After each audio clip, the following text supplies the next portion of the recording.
1000 metric ton, আর এই জাহাজে আছে কত? 1 লক্ষ মেট্রিক টন। বন্ধুরা, জামাতের এই প্রোপাগান্ডা বাজ শাহরিয়ারের এসব মিথ্যা বয়ানবাজি শুনে নিন, তারপর তার প্যান্ট খুলে ল্যাংটা করে দিব। দেখুন ভিডিও। এটা ধরেন একটা জাহাজ 1 লক্ষ মেট্রিক টন তেল আনবে। আমার বাঘাবাড়িতে মোটের উপর 7 থেকে 8000 মেট্রিক টন তেল রাখার জায়গা আছে। নারায়ণগঞ্জে আছে আরো 7 থেকে 8000 মেট্রিক টন। টোটাল কত মেট্রিক টন তেল রাখার জায়গা আছে? 16000 মেট্রিক টন। আর এই জাহাজে আছে কত? 1 লক্ষ মেট্রিক টন। এই 16000 মেট্রিক টন তেল আপনি আবার নিয়ে যাবেন কিভাবে? এই সাগরে এই জাহাজটা চিটাং পোর্টেও আসতে পারবে না। 2 টাকায় যে তেল নিয়ে আসতাম, এখন সে তেল নিয়ে আসতে লাগতেছে 200 টাকা।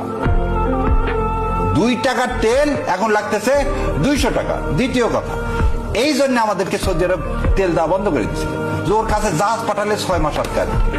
কারণ তো ওর ওই জাহাজ যে 3 দিনে, যেখানে আপনি নর্থ কোরিয়া চায়নাতে একটা জাহাজ খালি হতে লাগে 3 দিন, আমার এখানে লাগে 4 মাস। তাহলে 4 মাস জাহাজটা বন্ধ। আচ্ছা, তার মতে বাংলাদেশের তেল সংরক্ষণের ক্ষমতা মাত্র 16,000 মেট্রিক টন, আর জাহাজে নাকি একসাথে আসে 3 লক্ষ মেট্রিক টন। বাস্তবতা কি, চলুন দেখি। প্রণবেশ, জাহাজটি ফেরার পর বন্দরের কর্মকর্তারা কি বলছেন? খালাস শেষ হতে কতদিন সময় লাগতে পারে? চট্টগ্রাম বন্দরের ডলফিন জেটির সামনে আমি অবস্থান করছি। তো মালয়েশিয়া থেকে এটি 34,000-এর কিছু বেশি ডিজেল নিয়ে এসছে।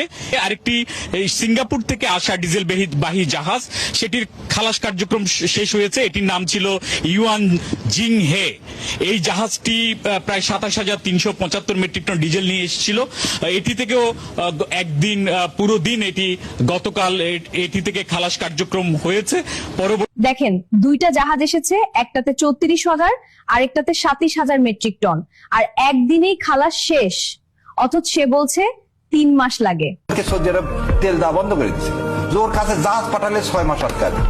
তাতে একটা জাহাজ খালি হতে লাগে 3 দিন, আমার এখানে লাগে 4 মাস। এবার আসুন ওনার দ্বিতীয় কথায়, যেখানে বলছে বাংলাদেশ নাকি মাত্র 16,000 মেট্রিক টন তেল সংরক্ষণ করতে পারে, অথচ বিপিসির তথ্য অনুযায়ী আমাদের ধারণ ক্ষমতা প্রায় 16 লক্ষ মেট্রিক টন।